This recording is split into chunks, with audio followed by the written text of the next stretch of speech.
What is up, bros and broettes? I'm Inkslasher, and welcome to Evolution, the series where we look at the history of Call of Duty. And through this series, we've looked at many different things: game modes, weapons, attachments, and that's exactly what we're looking at today. And it has been requested by many of you that I look at the thermal sight. And sorry if I missed your comment, there was tons of them, but I just picked a couple. Speaking of which, guys, these videos that I make, the Evolution videos, by far take the longest out of any of the videos that I make to put together. So if you guys enjoy this type of video and want to see more of them, the way to show me is by hitting that like button, and let me know down in the comments what you would like to see me look at next in the Evolution series. But without further ado, let's look at the thermal sight. So it all began back in Modern Warfare 2 when they started introducing many different types of attachments, and one of those attachments just so happened to be the thermal sight. Now, the way to unlock the thermal scope in Modern Warfare 2 was to get 20 kills with the ACOG scope, and once you did, you would unlock thermal.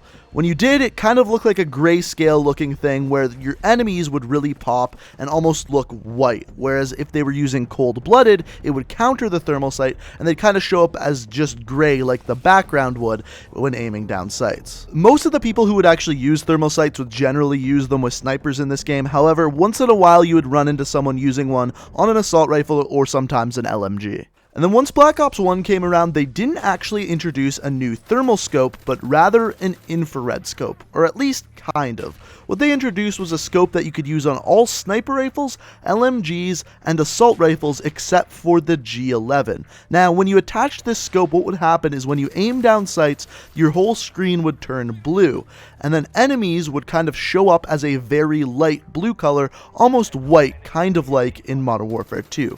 Whereas Modern Warfare 2 was kind of like a grayscale, I guess you could say Black Ops 1 was almost a blue scale. Now, another thing to mention is that the way to counter the infrared scope was by using Ghost Pro, which most people in Black Ops 1 were already using. Now, in real life, that's actually not what infrared looks like. Infrared looks more like what you're seeing on screen right here, which we're going to see in future Call of Duty games with some of their thermal scopes. Speaking of future Call of Duty games, the next one is Modern Warfare 3. Now, Modern Warfare 3 went back to the grayscale that Modern Warfare 2 used. Some of the differences, though, is that you unlock the thermal scope in different ways. For example, you'd unlock the thermal scope for sniper rifles at level 19 weapon proficiency, for SMGs at level 26, LMGs 27, and assault rifles at the top level 29, or at least the top level that you would unlock an attachment. Now, another big difference with the thermal scope in Modern Warfare 3 is that would also add a lot of recoil to whatever weapon you equipped it to.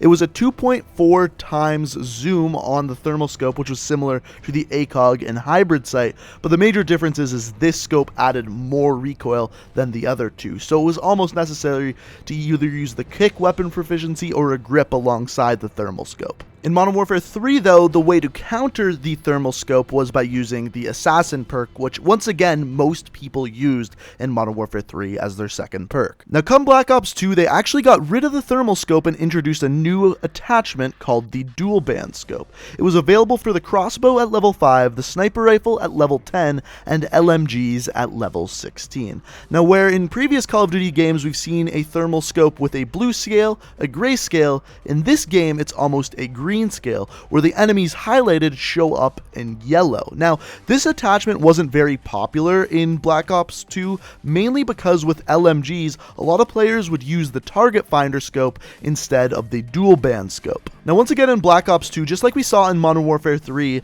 the dual band scope, similar to the thermal scope, increases the recoil. It does this by reducing the center speed of weapons. In other words, it's harder for the weapon to go back to the middle of the screen, making the recoil worse. Also in Black Ops 2, the dual band scope was countered by the perk Cold-Blooded, which wasn't as widely used as perks like Ghost and Assassin from Black Ops 1 and Modern Warfare 3 respectively. Then there was Call of Duty Ghost, and to me, Call of Duty Ghost had the most annoying thermal scope for the basic reason that a lot of the maps in Call of Duty Ghost were really bland colors, which meant that the players themselves wouldn't really pop from the background, making them harder to see. But if you used a thermal scope, you would very clearly be able to see your enemies. Now, there was actually two different types of thermal scopes back in Call of Duty Ghosts. The first was just a regular thermal scope that you would only be able to use on sniper rifles. Now, once again, this thermal scope was grayscale, similar to the other type of thermal scope, which was called a thermal hybrid scope.